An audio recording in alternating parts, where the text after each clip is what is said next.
I'm the International Student Advisor here at Grayson. I've been here about 10 years.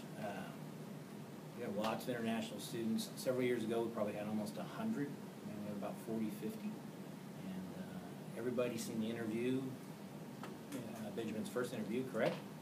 Yes. Okay. So this is interview number 2 with Benjamin. And you've been in the United States since January 6th? Yep. Okay.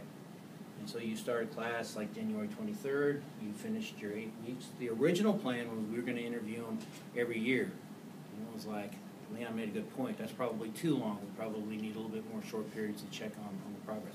This isn't to embarrass anybody or put anybody on the spot. This is actually a really good learning tool for the college and for students as well.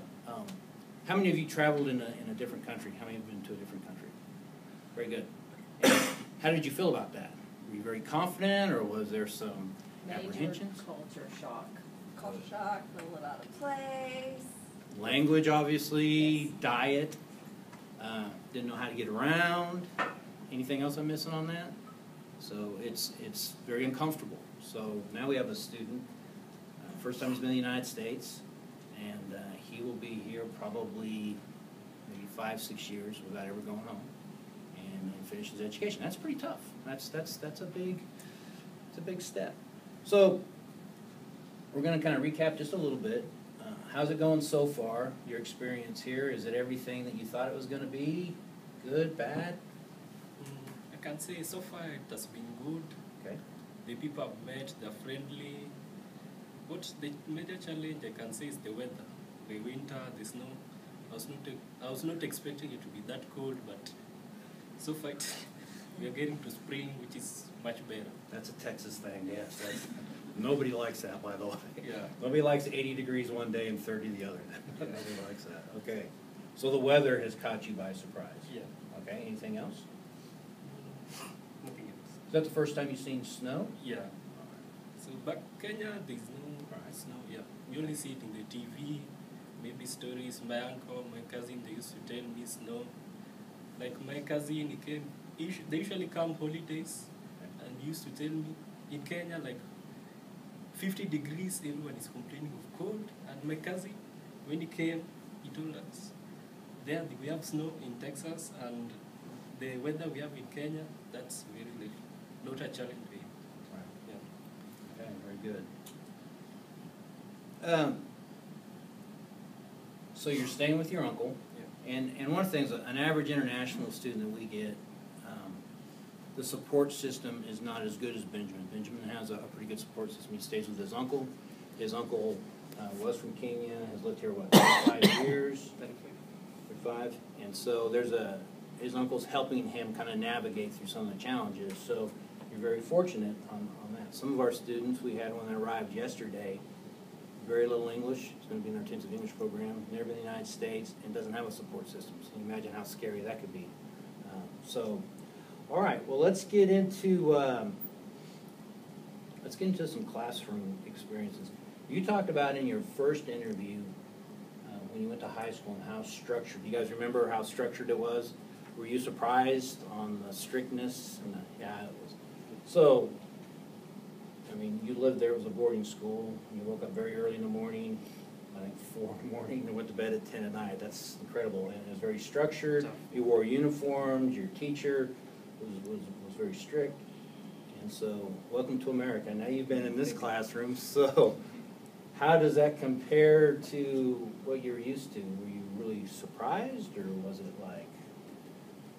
It was kind of a surprise because in Kenya we were used to, right from elementary to high school, we were put in that environment where they teach us to be like strict. And we came here where like the student, they make their own choices. So I'm kind of adapting. Yeah, I'm getting into the system. Okay. So when you first walked into a classroom, and were you surprised on how people were dressed and behaved, or was it like, did you want them all wear uniforms, or what were you expecting on that? The uniform part, also in Kenya, in the college, universities, we wear a uniform. We don't wear uniforms, Okay. but Okay. And how about student reactions to the classroom and how students behave versus the behavior pattern in your country? It's kind of what got me by surprise is that the class will begin and some kind of drop and come back later. Kenya class, you have to be there throughout once you begin. For you to top a class is kind of hard. Oh, that's on cue. That's perfect. Yes. So coming in late, sorry, I'm not trying to single you out, or just leaving, you can't do that. You can't do that. Once you get in the class until the teacher leaves, and the teacher leaves the class first. Yeah. So, and here it was kind of change the students, they leave. So, kind of. So it's not come and go. It's very strict. Yeah, it's good. Okay. What about teachers? What about your interaction with teachers? You explained in the first interview that you feel like running from your teachers most of the time. What about here? Do you feel like you're comfortable with the interaction you have with your teacher? Yeah, I felt the interaction good, like the teacher, like you talk at a personal level, which we don't get the opportunity back at home. The teacher, you only get to meet in class. So the environment you have here, the learning environment is good. Okay. Yeah. So you feel totally comfortable to come up and talk to a teacher here and ask questions? Yeah, That's good. I find it good. It's really good. Okay. And what about your interaction with students? Have you been able to develop some friendships or some relationships with American students? And My class, the learning framework class, it's kind of like a team. The class we have like groups, so the groups we talk a lot. I tell them the experience I have back at home. We socialize a lot, so it's good. good. Yeah. That's what this is. This is a learning framework class, right? Correct. Okay. So what's been the biggest challenge so far, or surprise? Now you've been here 8-9 weeks, and what has really surprised you about the United States? Is there anything that's just like, wow, I didn't know the United States was like this? Is there anything that has caught you off surprise? Or? Apart from the weather, nothing much. Oh, okay. Yeah. The rest I've gotten into the system, so the rest, apart from that, there's nothing else here. What about the food? Any problems with the food? Do we eat weird food here, or is it okay? The food, I can say it's much sugary. Yeah. Yeah, it's much sugary than Good. Is there anything else we're missing on some interaction stuff? How do you feel about the amount of work you have to do for your classes compared to what you did in high school in Kenya? Here, there are a lot of work, I can say, compared to home, because there, most of the work is done in class with the teacher, and here we have like assignments on the blackboard and stuff. So here, I can say the amount of work is more. Okay. It's good. It's a good question. So the workload is. What about the technology here? It's much advanced than the one we have. Okay. Yeah. All right. Okay. Any questions so far? Does anybody have any questions about the education part? Education? No. Okay. All right.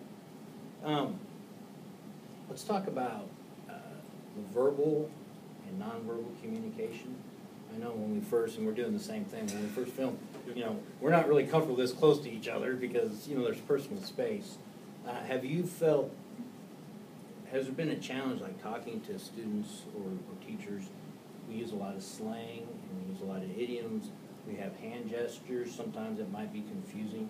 Has there been any situation where you've, just totally didn't know what was going on because of the use of like slang and idioms? Yeah. I can see like my accent, some of the people I meet, I can say they don't get it. So I have to like repeat to them.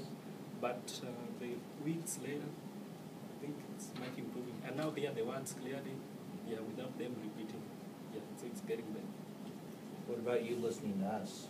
We have that Texas really bad accent thing. Is it hard for you to understand when we're talking to you?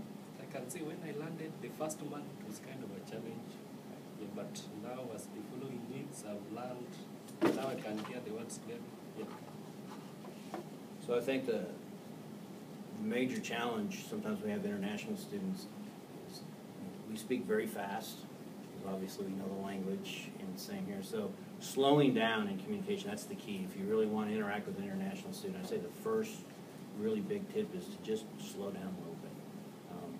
You don't want to talk ignorant or stupid, but just slow down a little bit. And our accents get in the way. I mean, that's just a part of it. Okay, what about, and we talked about this before, like eye contact and personal space. Has that been an issue? Do you feel comfortable now looking a teacher in the eye and kind of talking, or is that still really strange for you? Yeah, it's kind of still strange because that's where I grew. It was not that, we didn't have that kind of eye contact, but now I'm kind of adapting slowly, and you can say I'm improving. Okay. Yeah. I had a student from Gabon, and I wanted to make sure she understood what I was saying, so I told her to look at me. And the whole time, I was basically telling her in her culture to be disrespectful, because looking at an old guy like me wasn't, you know, but I wanted to make sure she understood it. And so a lot of times we just have those simple adjustments that we need to just kind of, well, how come you're not looking? We're in my country, you know, we wouldn't do that. And so communication is really important with that. All right, what about hand gestures? We talk with our hands a lot, we do things. Has that been any kind of issue or confusing? Now, you can see currently it's not confusing, but when I landed, like the first week, everyone was like, yeah. I'm really bad about that. Yeah. Okay. And what about home? Have you been able to keep in contact with your parents and your family over there?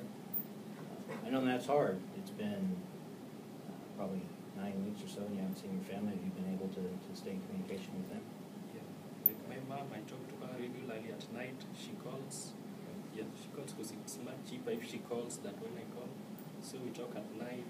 She asks me how school, the homework, the exam and stuff. Yeah. Keep in contact. What's the time difference there when she calls? Is it? It's like, I can say Kenya is in front 9 hours. Okay. So I put it, if it's 11 here, if I want to know the time in Kenya, I had like 9 hours. I know when they're still asleep or when they're awake. Yeah. So I have to make like I time. So I usually call around 8 at 9, because it will be probably 11. Yeah. They'll probably still be awake. Yeah. You mentioned in your first interview one of the major differences in your culture versus ours was community. You said when you're about ready to leave, everybody from your community gathered around, family, and sent you off, and there's a sense of community. In the United States, some of you might have that, but a lot of times we're very independent people. Our community's not that big of a deal. Have you noticed that, how we're kind of independent, or has that been any kind of? You can see here people are independent, like the students. The subjects they choose, like the units they take in class, they kind of like do it on their own. Back in Kenya, like you have to sit down with your father or mother. She advises you on which course to take, which classes to take, and here you find it different. You take it on your own without assistance from you. So your parents have a huge input on what you're going to do in your career. Yeah, like they kind of choose for you. How many of you, where your parents have had we have non-traditional here, where your parents have this huge input on what you're going to do? Okay. All right. Anything else on that? Okay. When you got here, is this everything what you thought it was going to be? So I'm finally at Grayson College, and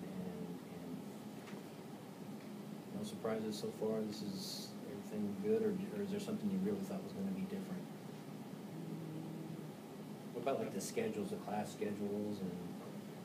The class, I expected like more hours. Okay. Yeah, because there we have, like you get to class at 7, you study the whole day. You only have like the lunch break, but here I find like you only come to class when you have a class. When you don't have a class, just stay at home. So it's kind of good, yeah. Okay. Good. All right. Doing good. What do you do in your free time? Free time, I'll probably be at home or visiting my uncle in Fort Worth. Yeah, because like my aunt, she had like she delivered last week, so much of the time if I don't have classes, we travel, me and my uncle, we go and visit them, we help them, yeah. So that sense of community again. Okay, very good. All right, I think we're going to open it up for questions. And just, Who has a question, be sure to speak loud enough. Don't be afraid.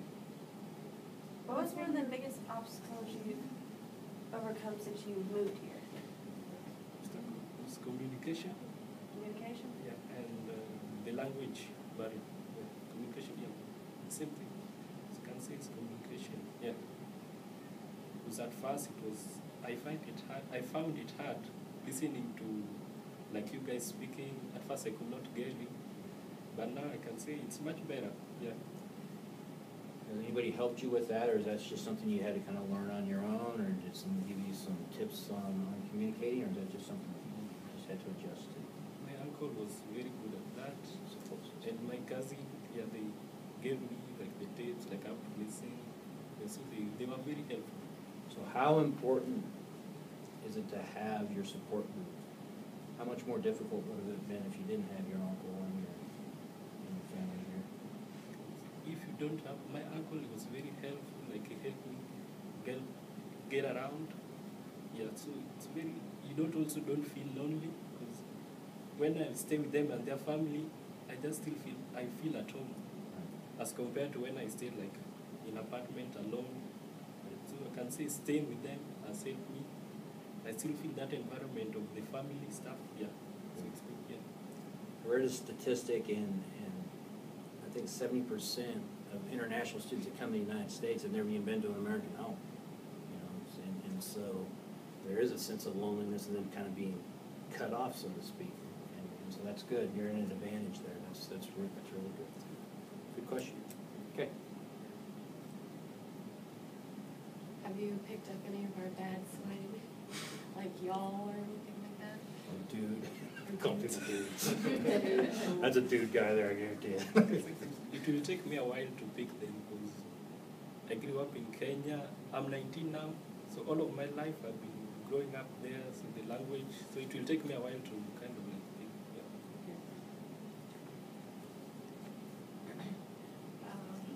You talked about parents choosing telling you what to do when it comes to school or making a decision for you.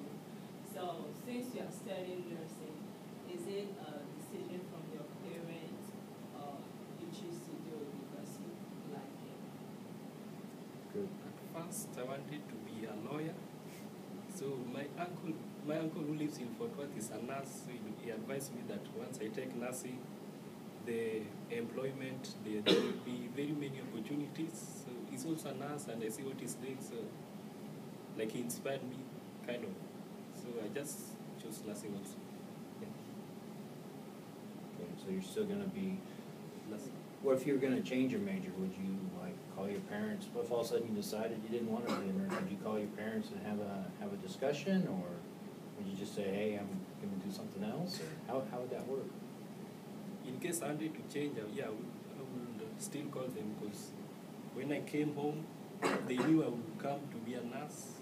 Yeah, so if in case I wanted to change, I would call them to hear from them, the advice.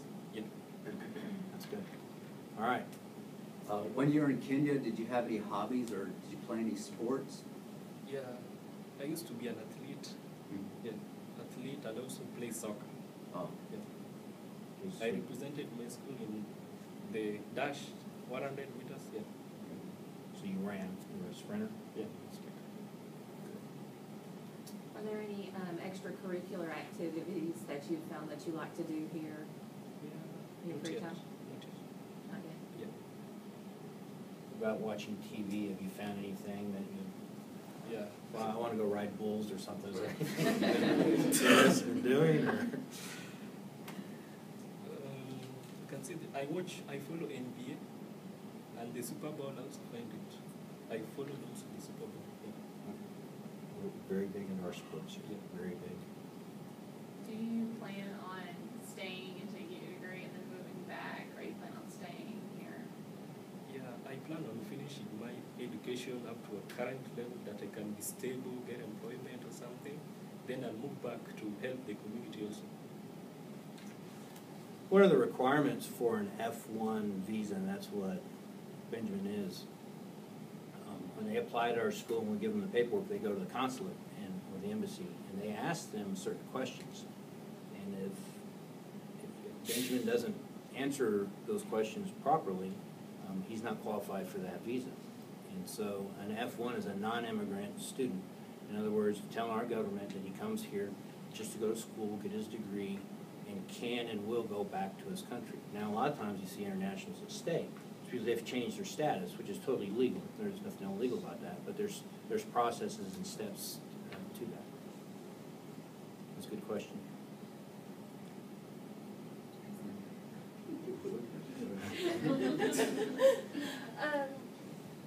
With your experience in America, do you plan on, when you go back home, to recommend others to come to America and have this experience? So far. You got a while, but... Yeah, so far, yeah, we very much recommend them because the learning is good, the experience, yeah, so we very much recommend them. Have you noticed any changes in yourself so far from this experience? Not Not yet. yet, unless my uncle tells me or my cousin. Yeah. Okay, hang on. I think we got the guy in the red hat. If you didn't come over here, what would you be doing back home right now? Back at home, probably I'll be in a university or college doing my law degree. Yeah. So you would stay been a lawyer there. Okay. So, like the process of my applying, it was not guaranteed that when I go to the embassy, I will get the visa. So I planned on, if in case it backfired, I planned on going to joining a Kenyan university. Yeah. It's a little bit of a slang idiom there. Backfire, very good. All right. There's a lot of restaurants here in America. Do they have those there? Like Kenya? fast food restaurants? Is that Fast what we're talking food. And how do you feel about all the, everywhere there is to eat? In Kenya, we have we have them, but most of the families they prefer cooking for themselves, and mostly it is the wife that does the cooking. Yeah, so the fast food they go like rarely, like once in a month. Yeah, or maybe if there's an event like a church, a wedding or stuff. Yeah, that's when. But most of the time, people cook at home. Yeah. We're so busy here that we almost count on our fast food restaurants to kind of feed us. And so, have you noticed, or there might not be different, but how fast-paced this is compared to your country, or is there no difference at all? As far as how fast that we do things and move and how busy we are, is there no difference with that? The time factor is good here. In Kenya, like, if probably you arrange with someone for a meeting, you tell them, like, get here by 9, probably they get there by 11. So what they look at is that they better late than never. Yeah, so the time factor, yes. There's a joke we have, it's called African time, and that's a big adjustment for them, because if class starts at 11, Yeah. obviously you have to be there, but on meetings and in your country, sometimes that's give or take an hour or two. And in America, that's not acceptable. You're like way late. It's like, that was a job interview, and they said be here at 11, and you showed up at 2. You probably wouldn't be considered for the job. In this country, probably okay, but that's a good difference. All right. And it has helped me a lot keeping my time. Yeah, so you can see much now. I have like my time management has improved. So do you like this? You Yeah. like the idea that you have to be punctual and on time? Yeah, like it. Good. It usually aggravates my students a lot. That's good. Very, very good. Like here we have like 4 seasons here. So in Kenya, like how many seasons do you have? Can see Kenya. It's probably the same temperature throughout the year. Occasionally it rains during the month of April, but pretty much January to December it's the same temperature. Doesn't change, doesn't go high. You get Constant. a rainy season and a dry season is probably the Yeah, difference. so like around July, it gets dry. And around April, it's wet. It rains a lot. Yeah, floods and stuff.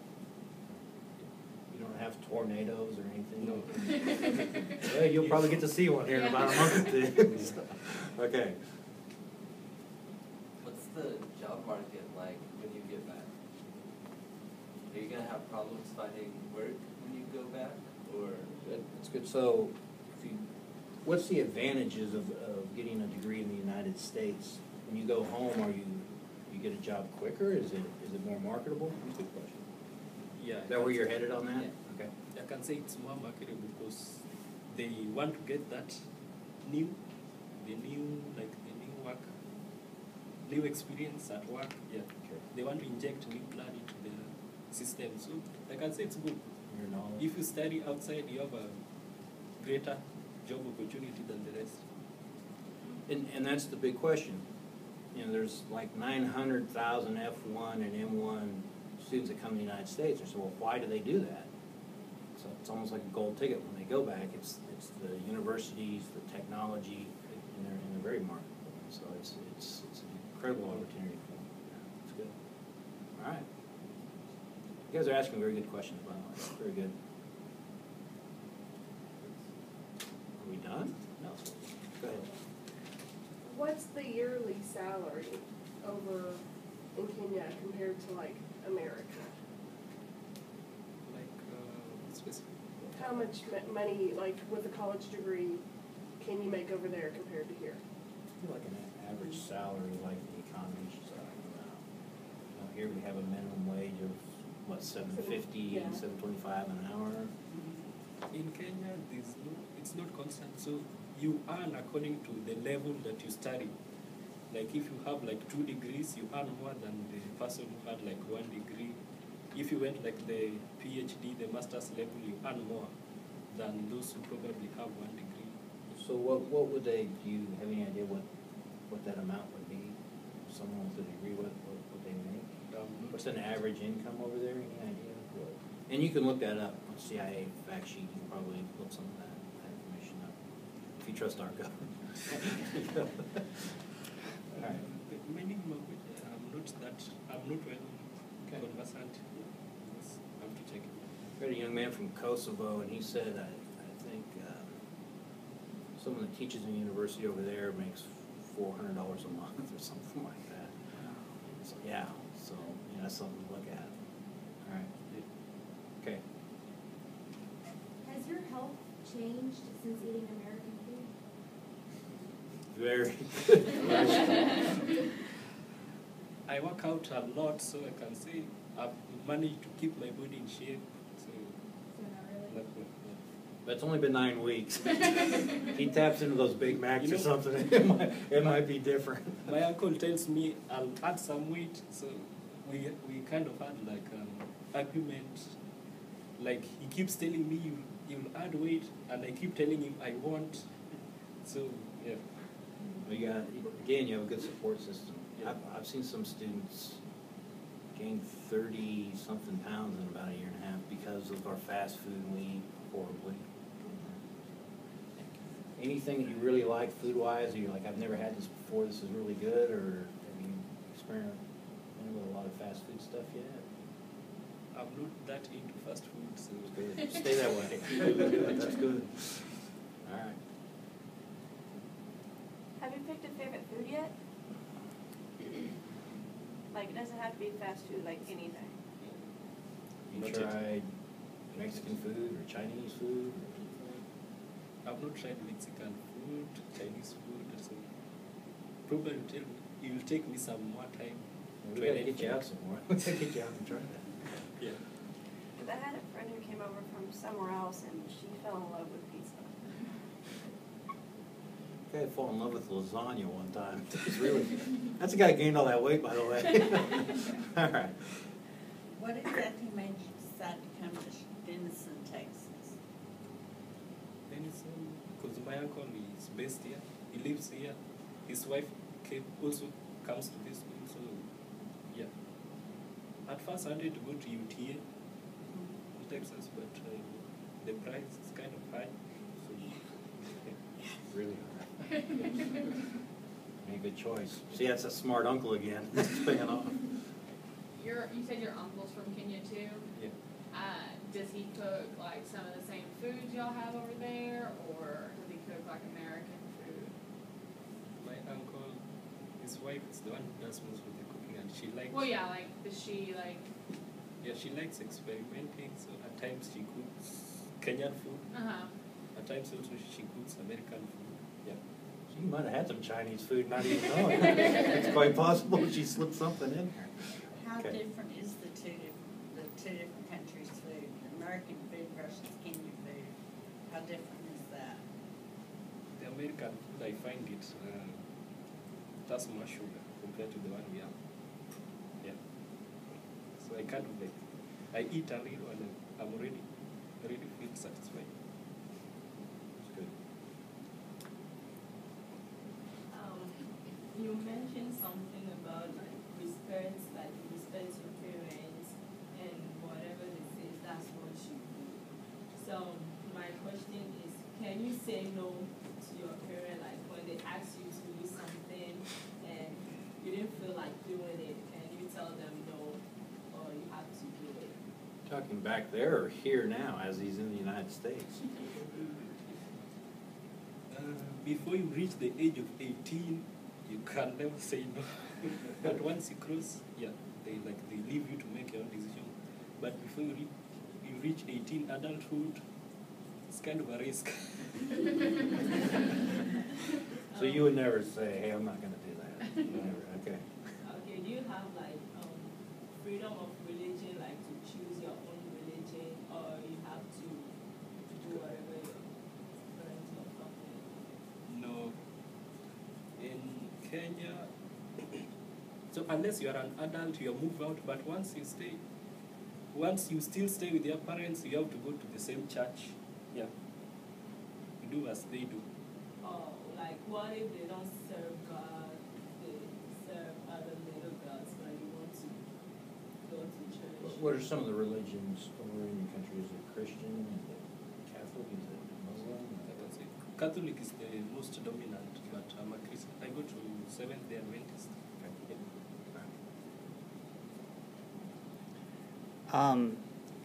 What could we do as a college to be more helpful to international students? You have any advice? So you make it cheaper. Sorry.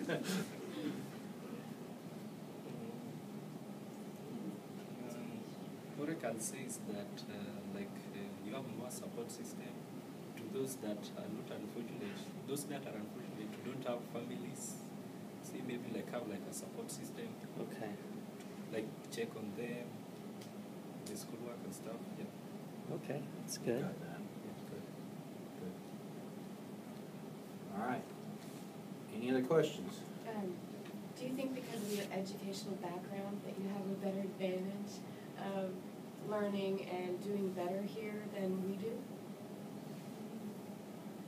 I believe in hard work, so I think if I work hard, I'll just be the same. Yeah. So did all that structure that you had in your boarding school, being on time, wearing uniforms, running the class, did that prepare you for this, or you think that you're better prepared now, or? We're qualified?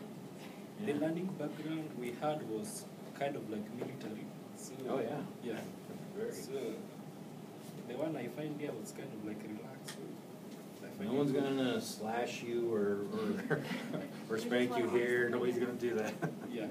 So I find it much easier, I can say. Because they are strict. So yeah, it's relaxed. Just fit in. Good. All right. That was about 30 minutes or so. Is that it? Thank you, sir. You did